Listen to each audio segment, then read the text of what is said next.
दशरथ पावा, अंड अनेक अमल जसु छावा। जियत राम विधु बदनु निहारा, राम बिरहा करि मरनु सवारा।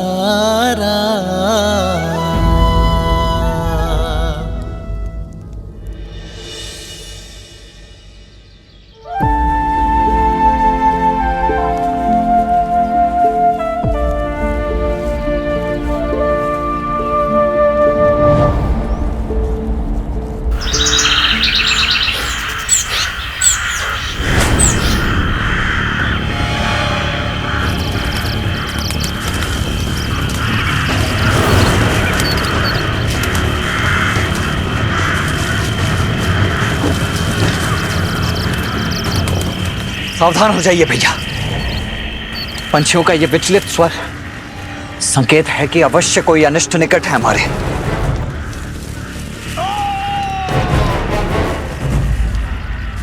किसी मनुष्य का स्वर है ये, जैसे कि बहुत पीड़ा में हो।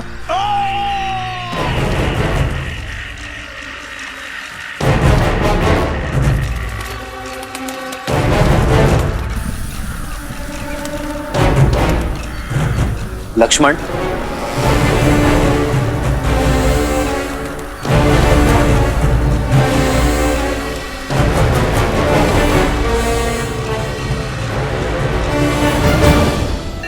बात है ये, अरे दुस्साहस का दंड है ये ढोंगी। हमारे वन में आकर यज्ञ कर कर इसे आप पवित्र करते हो।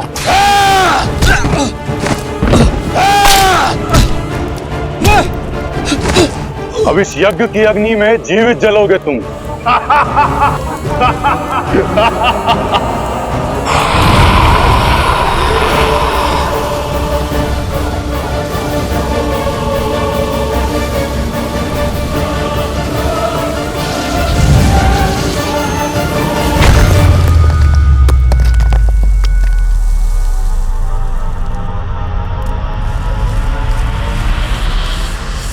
कौन है? सामने आ।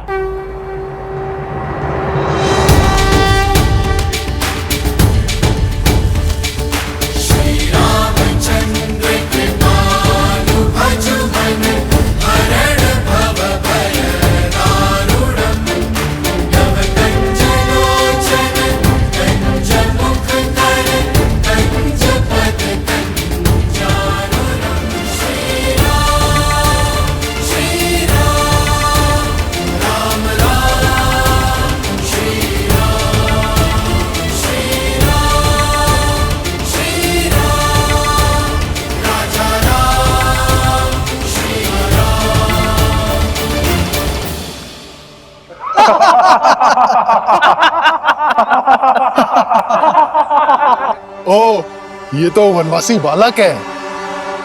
देखो, साथ में एक कोमल बालक और तरुणी भी है।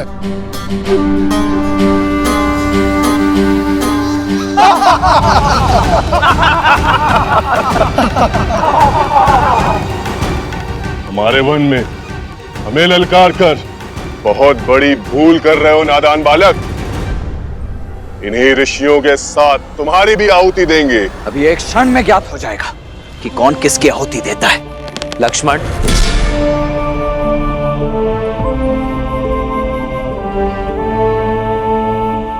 ये प्रहार केवल सावधान करने के लिए है, हिंसा या रक्तपात से कोई लाभ नहीं। मेरा सुझाव है इन संतों को मुक्त कर दो और जाओ यहां से। गंध, सुझाव में चेतावनी की गंध।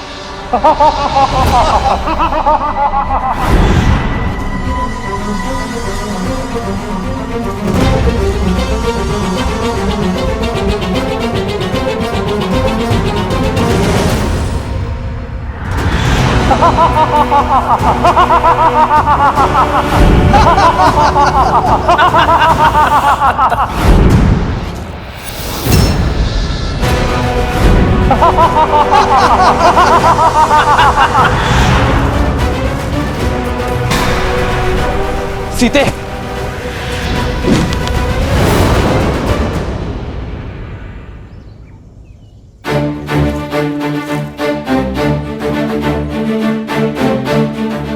लक्ष्मण, भैया, भाभी, जाओ सीता।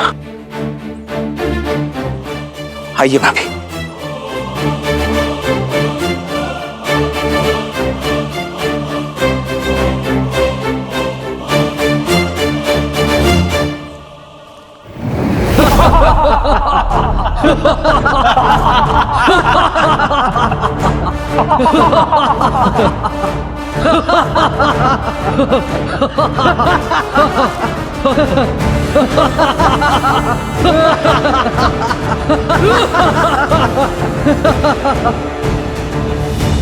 संदेश उचित था मेरा,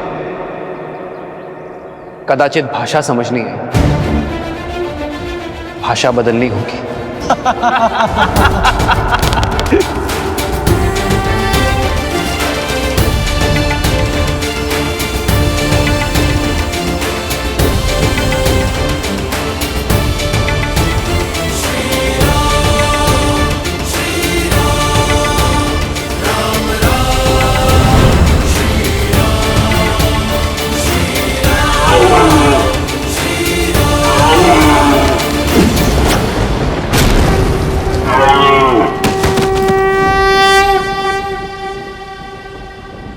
भैया,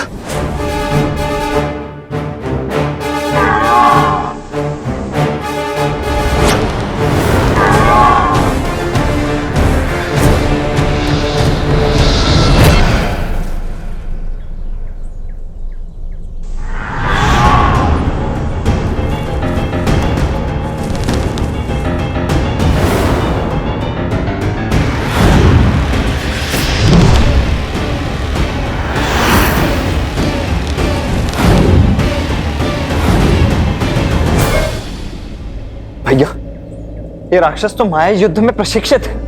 यदि हम इन्हें देख ही नहीं पाएंगे तो इन पर बाण चलाएंगे कैसे? इन्हें देखकर बाण चलाना ही हमारी भूल है लक्ष्मण। केवल नेत्रों से नहीं, सभी इंद्रियों की सहायता लेनी होगी हमें। समझ गया भैया, शब्द भेदी बाण।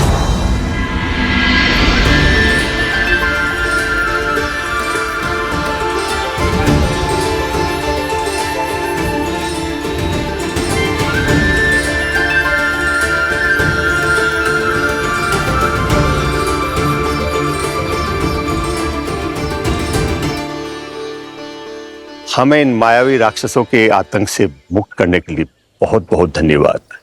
क्या हम हमारे तारणहार का परिचय जान सकते हैं? ऋषिवर, मैं अयोध्यापति दशरथ नंदन राम। राम, वही राम जिन्होंने ताड़का और अहिल्या का उद्धार किया, शिव धनुष भंग किया? जी हाँ ऋषिवर, वही दशरथ नंदन श्री राम। आज सारे तपों का फल मिल गया। यदि कोई आपत्ति ना हो, इस चित्रकूट वन में रुककर हम ऋषियों का भी उद्धार करें। हमें इन दुष्ट राक्षसों के प्रकोप से बचाए प्रभु। संतों की सेवा मेरी नियति है, आपत्ति नहीं। हम यही रुकेंगे ऋषिवर। क्या करना है जानते हो ना लक्ष्मण? जी भैया, भली भांति जानता हूं। वही जो हमने ताड़का और सुबाहु के साथ किया था, क्योंकि राक्षसों को भी विधाता ने उन्हीं पंच तत्वों से बनाया है जिनसे हम बने हैं। इसीलिए प्रत्येक जीव का अंतिम संस्कार रीति पूर्वक होना ही चाहिए, है ना भैया? शोक बिकल सब रोवहीं रानी, रूप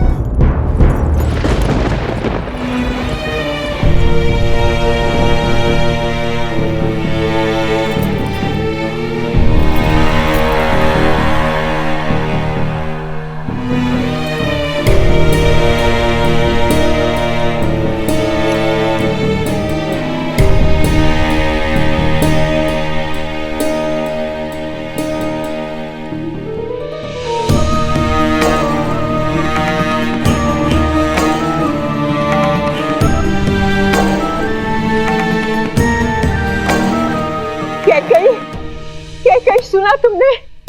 आचार्य वशिष्ठ ने भरत को अयोध्या वापस बुलाने का आदेश दे दिया है। इसका अर्थ समझती हो?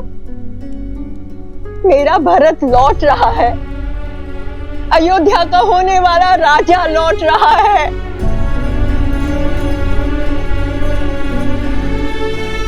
किंतु ये सुनकर चिंता क्यों? चिंता उन प्रश्नों की है जो भरत के साथ आएंगे। कैसे मिलूंगी मैं उससे? क्या कहूंगी मैं उससे? कैसे समझाऊंगी मैं अपने भरत को?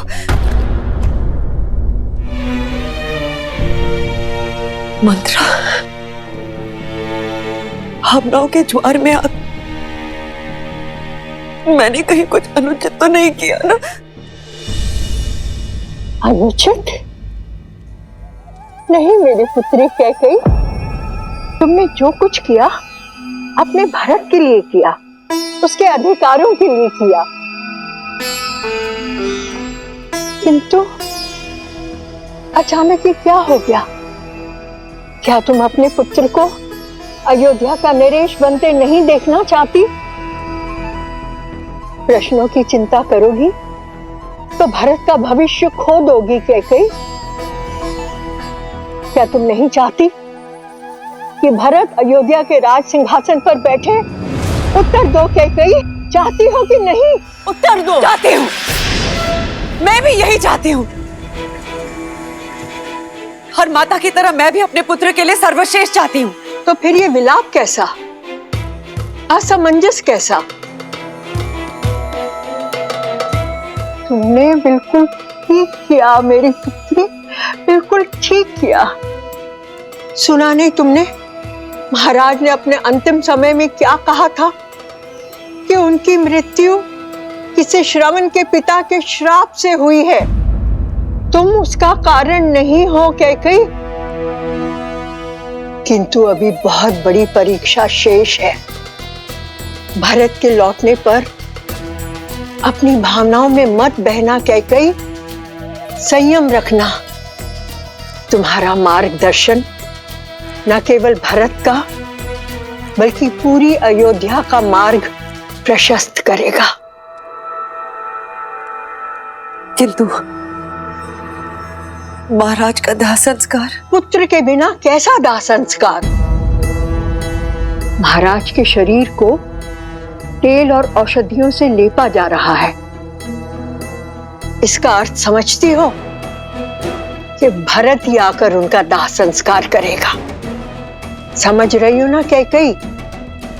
कहीं ना कहीं पूरी अयोध्या ने यह स्वीकार लिया है कि उनका प्रारब्ध अब भरत के हाथ में है। नाव भरी नृप तनु राखा, दूत बोलाई बहुरी अस भाषा।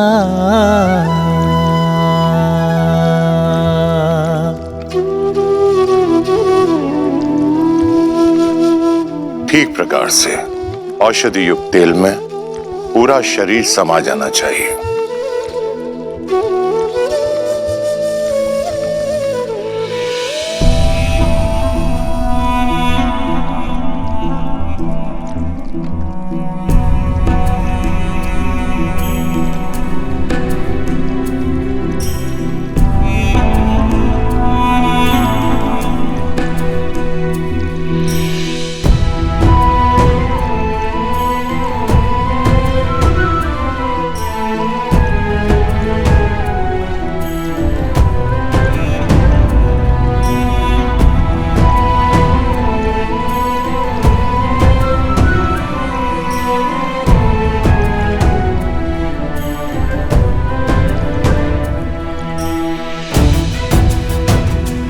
आपके दोनों वचन तो पूरे हो गए हैं ना?